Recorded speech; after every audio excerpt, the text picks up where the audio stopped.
عظيم ما نحن عليه اليوم، ونسأل الله أن يصلح بلاد المسلمين ويصلح بلاد اليمن، وأن يصلح بلادنا، وأن يصلح كل أمور وكل فتنة وفقت في هذه البلاد، وأن يوفقنا إلى ما فيه صلاح الإسلام والمسلمين، وأن يجعلوا كلمتنا كلمة واحدة لا متمزقين ومتفرقين ومتشتتين.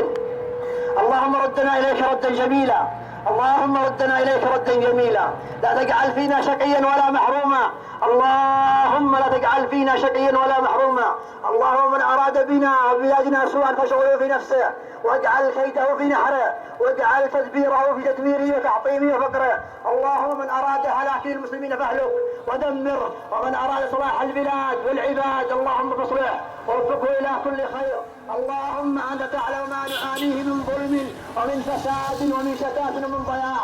اللهم أصلح أمورنا، اللهم أصلح أمورنا، وكل الأمور بيديك ليس بأيدي البشر، وإنما هم آخذين بالأسباب. اللهم أصلح بلادنا، اللهم أصلح بلادنا هذه خاصة وبلاد المسلمين عامة، ووفقنا إلى ما تحب وترضى. عباد الله، إن الله يأمركم بثلاث وينهاكم عن أخرى ثلاث: يأمر بالعدل والإحسان وإيتاء ذي القربى، وينهى عن الفحشاء والمنكر والبغي، يعظكم لعلكم تذكرون. فاذكروا الله العلي يذكركم، واشكروه على نعمه يزدكم، ولذكر الله أكبر، والله يعلم ما تصنعون. وقوموا إلى صلاتكم يرحمكم الله.